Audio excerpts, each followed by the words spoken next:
another factor which led to the closure of the hospital that you will not read in the newspapers is the fact that county officials had made deep cuts in the funding to the hospital. As a result of the funding cuts, the hospital was not able to retain nurses. The state law requires that you have a 1-to-6 nurse-to-patient ratio to admit patients upstairs onto the wards of the hospital. And as a result of not having the funding, they were not able to retain the number of nurses needed to accommodate the inflow of patients through the emergency room. So that hospital should not have closed. It had nothing or very little to do, if anything at all, with the staff. It should be noted that Martin Luther King at times has been recognized for its trauma, the save rate in trauma in the top 10% of the country. The U.S. military is trained there for the same reason, and it's while like all hospitals have their problems, the problems at County Hospital, I should say Martin Luther King Hospital, could have been resolved without closing the hospital. It was a mistake, and that's the reason that we're here today.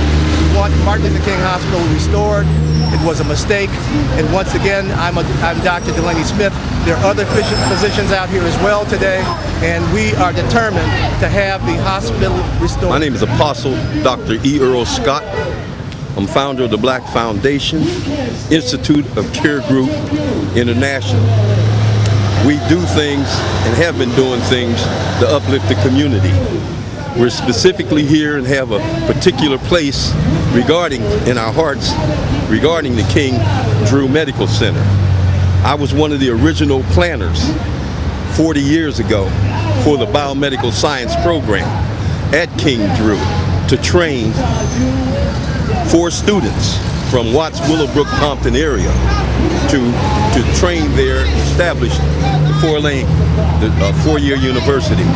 Right now, the Black Foundation, Institute of Care Group International, have a proposal that will restore, that will revitalize and preserve the King Medical Center. We placed that before the County Board of Supervisors, and we're ready to implement that plan. It's a plan that will deal with the King Drew Comprehensive Community Health Care Center. It's more than a hospital. It's a plan that will involve the homeless, the incarcerated, to provide them the medical services and the mental services that the people really need. We are working with all the different groups to get this plan implemented, and we will be anywhere and go anywhere and talk to anyone to get the King Drew Comprehensive Health Care Center, Community Center plan in action. It is a plan that is ordained of God, and it will go through, and it's already done. I have a file for 4 years for every article that the LA Times put out. And it was very, very sensationalism. It was basically lies. They had a very, very integral part in the position, the situation the King is in now. Matter of fact, the LA Times, next to the Board of Supervisors, they are definitely responsible for the facility being in the condition that it is in right now.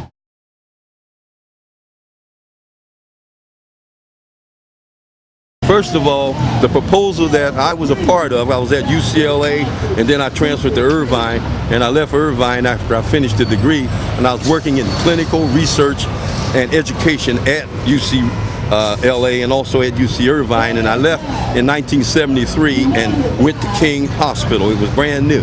We immediately went to put together a plan to bring Drew Medicine postgraduate medical training here, because I understand UCLA and USC did not want to pick it up as a teaching hospital at that time. We put the proposal together in '74, myself along with 3 other doctors, and we submitted it to the state of California in that manner. Somehow or other, it got twisted, and they wound up going to UCLA and like that. But that was not the proposal that I knew I was a part of, and that was not our plan. We intended for Drew postgraduate to pick up that and establish that, because if they'd done that then, we would not be fighting for and looking for a 4-year undergraduate program, because we'd already have it, and we would not have to have depended on the county of Los Angeles to provide the monetary and the supportive services. They have had they're instrumental in the closure of King, because they knew nothing much about the medical facility, and they have kept it on the county. Our plan is now, and it was then, to get it off the county. And anything that the county want to do with it, we need to get away from that and establish our own. The Foundation, Care Group International, and the resources that we have, we are applying them, and we will be successful in taking over the hospital and making it be what we know it should be in the community.